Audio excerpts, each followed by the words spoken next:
La peste negra, la muerte que redibujó Europa. Europa, siglo XIV. Un continente dividido por reinos, cruzadas y guerras, pero unido, sin saberlo, por una catástrofe invisible. Una sombra surgida del corazón de Asia arrasó fronteras, creencias y sistemas. Donde pasaba, el silencio de la muerte se volvía absoluto. Era la peste. La peste negra. Y no solo diezmó a Europa, redibujó el mundo. Entre los años 1347 y 1353, el continente europeo fue sacudido por una de las pandemias más letales de la historia, la peste negra. Esta crisis sanitaria no solo provocó la muerte de decenas de millones de personas, sino que transformó radicalmente la estructura social, política, económica y cultural de Eurasia. Hoy se estima que entre 75 y 200 millones de personas murieron como consecuencia directa de esta epidemia. Sin embargo, su verdadero impacto solo puede entenderse al considerar la confluencia de factores que la hicieron posible: la expansión del comercio, la movilidad de las personas, la falta de conocimientos médicos y la estructura misma de la sociedad medieval. Durante los siglos XIII y XIV, el mundo euroasiático estaba más conectado que nunca.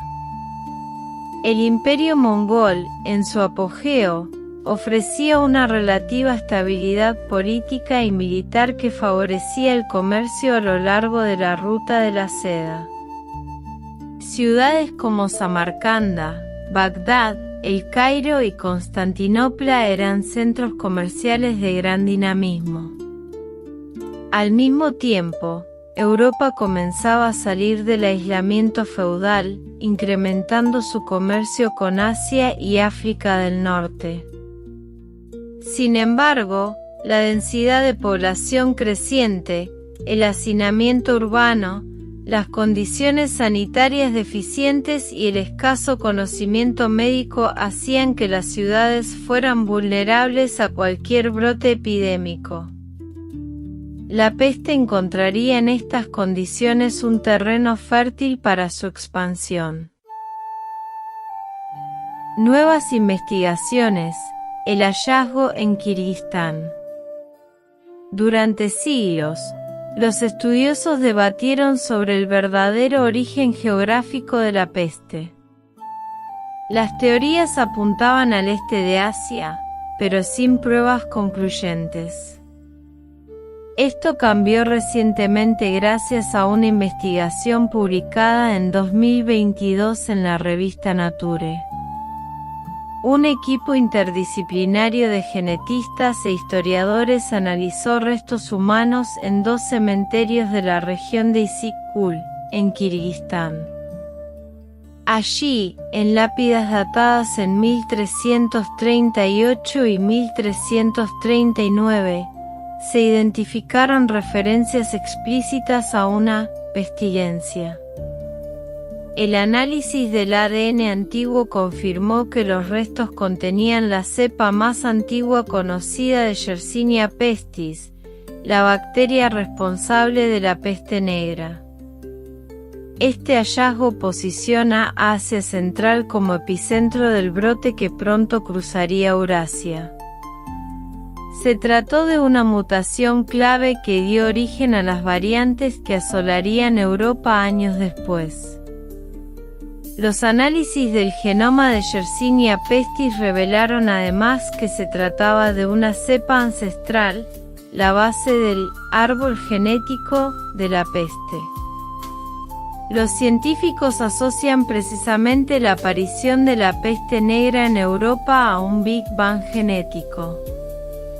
Las bacterias originales, transportadas por pulgas de roedores, se diversificaron masivamente en la primera mitad del siglo XIV. Las cepas descubiertas en Kirguistán se hallan en el corazón de esa diversificación masiva, lo que indica que esa región del Cáucaso fue punto de partida. Vivían en el corazón de las rutas de la seda, seguramente viajaron mucho, lo que contribuyó a la expansión de la epidemia a través del Mar Negro, añadió el historiador Pile Slavin.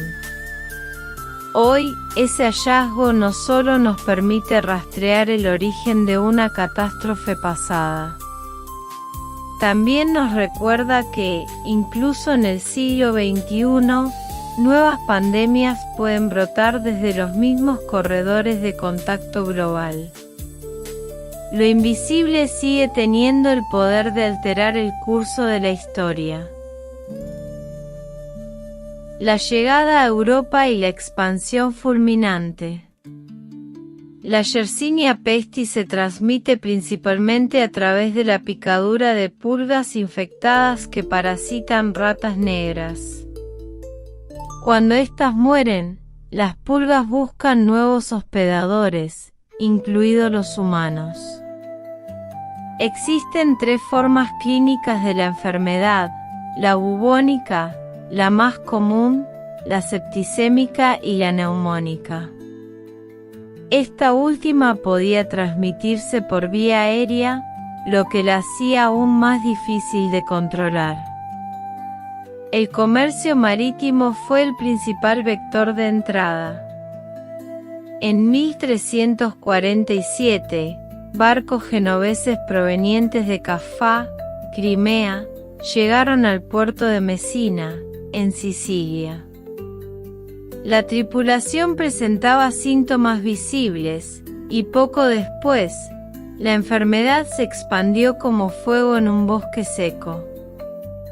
Desde Sicilia, la peste se propagó a Génova, Pisa, Marsella, y luego a Barcelona, París, Londres, Florencia y Viena.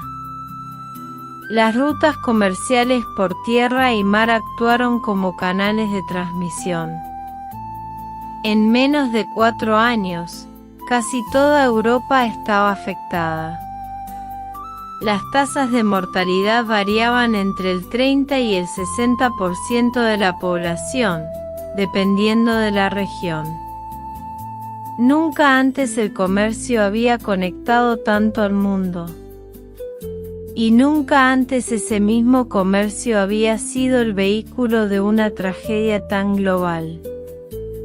En ciudades como Venecia, se tomó una medida innovadora. Todo barco debía permanecer aislado 40 días antes de desembarcar. De allí nace el término cuarentena. Un acto desesperado, pero racional. Un intento de frenar lo imparable. El caos social y la ruptura del orden establecido. Los registros parroquiales y los documentos fiscales muestran que aldeas enteras desaparecieron. En ciudades como Florencia y París, la población se redujo a la mitad. Los cementerios no daban abasto, y se cavaban fosas comunes. Las crónicas de la época, como las de Giovanni Boccaccio en el Decamerón, reflejan el caos, el miedo y la ruptura del orden social. La peste no solo provocó muerte, sino descomposición del tejido social. Muchos abandonaban a los enfermos por miedo. Los médicos, incapaces de comprender la enfermedad, ofrecían remedios inútiles. La Iglesia, al no poder ofrecer cura ni consuelo, vio su autoridad cuestionada. Surgieron movimientos como los flagelantes, que recorrían Europa autoflagelándose en penitencia pública. Se intensificaron las persecuciones a minorías, especialmente a comunidades judías, acusadas de envenenar pozos. Pogromos y matanzas ocurrieron en múltiples regiones. El miedo alimentó el fanatismo y la violencia. En pocos años, se desmoronaron certezas que llevaban siglos intactas. La fe, la nobleza, la medicina, el orden, todos mostraron sus límites. La sociedad medieval se vio enfrentada a su propia impotencia. Una lección que sigue vigente cada vez que una nueva crisis nos golpea desprevenidos. Transformación económica y cultural. La brusca reducción de la población tuvo profundas consecuencias. Con menos mano de obra disponible, los salarios aumentaron y los campesinos ganaron poder de negociación frente a los señores feudales. Muchas tierras quedaron abandonadas. El sistema feudal entró en crisis y se aceleró la transición hacia una economía más urbana y mercantil. Además, surgieron innovaciones tecnológicas y agrícolas que antes no eran necesarias. Con menos personas, se necesitaban mejores herramientas. A largo plazo, estas transformaciones sentaron las bases del Renacimiento y el declive del orden medieval. Y así, de los escombros de la muerte, surgieron nuevas formas de vida. Lo que fue ruina, también fue semilla. Medicina, símbolos y memoria colectiva. La medicina basada en la teoría de los humores demostró ser ineficaz. Aunque no hubo avances científicos inmediatos, se sembró el escepticismo hacia las explicaciones tradicionales. Esto impulsaría, siglos después, el surgimiento del pensamiento empírico y el método científico. Nacieron los médicos de la peste, contratados por pueblos y ciudades para atender a infectados, registrar muertes, hacer autopsias y eliminar cadáveres. El papel de los médicos de la peste era tratar exclusivamente a las víctimas de la peste que residían dentro del pueblo o ciudad que los contrataba para brindarles ayuda médica. Aunque la mayoría de los tratamientos realizados por los médicos de la peste estaban diseñados para protegerse de la enfermedad, por lo general eran ineficaces para tratar la enfermedad y evitar su propagación. Los tratamientos también variaron y coincidieron con los conocimientos médicos de la época. La mayoría de los tratamientos implicaban expiación religiosa, consumo de tónicos exóticos o el equilibrio de los humores que se encuentran dentro del cuerpo humano. Se creía que los humores corporales eran fluidos dentro del cuerpo humano que, si estaban equilibrados, permitían a la persona permanecer sana. Los tratamientos comunes incluyeron sangría para drenar la mala sangre del paciente, curas con animales que implicaban frotar partes desnudas de pollos vivos o partes de serpientes sobre la piel de la víctima infectada, beber pociones compuestas de esmeraldas trituradas, arsénico o mercurio. Otra poción popular, conocida como vinagre de los 4 ladrones, se hacía con sidra, vinagre o vino mezclado con ciertas especias. Fumigación de viviendas con incienso o humo para combatir la propagación del mal aire. Las únicas medidas eficaces para evitar la infección implicaron la cuarentena. La mayoría de las demás medidas no solo fueron ineficaces sino que empeoraron los síntomas de la plaga. Después de tratar al paciente, los médicos de la peste debían ponerse en cuarentena durante un determinado número de días. Una característica definitiva de los médicos de la peste era el atuendo único y específicamente la máscara que usaban los médicos mientras administraban los tratamientos. El traje típico de un médico de la peste consistía en un abrigo y accesorios como guantes, botas y un sombrero de ala ancha. La característica más singular del atuendo era la máscara que parecía el pico de un pájaro. La misma contenía elementos aromáticos como hierbas y flores secas, que se utilizaban para bloquear el mal aire, que provocaba el desequilibrio de los humores corporales y posibles enfermedades. Si bien se demostró que la lógica detrás del uso de la máscara era falsa, se cree que en sí podría haber evitado que los médicos de la peste se infectaran, ya que la misma brindaba cierta protección contra fluidos corporales y gotitas respiratorias. Los doctores de la peste tenían un accesorio común, un bastón de madera que utilizaban para examinar a los pacientes sin tener que tocarlos. Algunos infectados pensaban que la peste negra era un castigo de Dios, y pedían a los doctores que los golpearan con el bastón para resarcir sus pecados. El más célebre fue Nostradamus, que aconsejaba evitar sangrías, tomar aire limpio, agua fresca y usar escaramujos en infusión. Su voz fue rara excepción de sensatez en medio del caos. La danza macabra no era solo una imagen aterradora. Era una pedagogía brutal. Todos bailaban con la muerte, reyes, mendigos, clérigos y soldados. Y el arte se volvió un espejo de la angustia colectiva, pero también una forma de resistencia emocional. El legado de una catástrofe. Aunque el brote más devastador ocurrió en el siglo XIV, la peste siguió apareciendo durante siglos.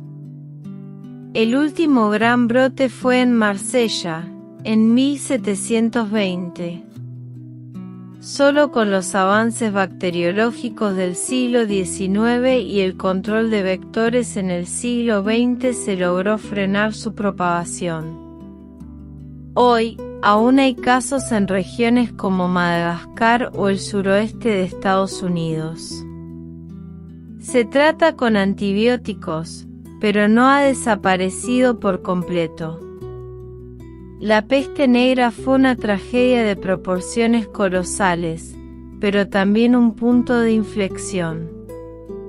Surgida en Asia Central, propagada por rutas comerciales y amplificada por la ignorancia, desnudó las debilidades de las estructuras del siglo XIV.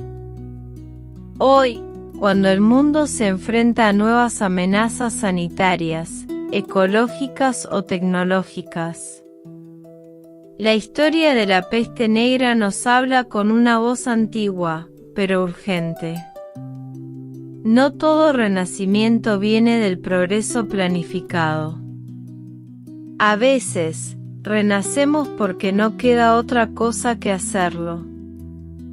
Porque a veces, el verdadero cambio no nace del progreso, sino del colapso. La muerte no igualó a todos, pero obligó al mundo a renacer.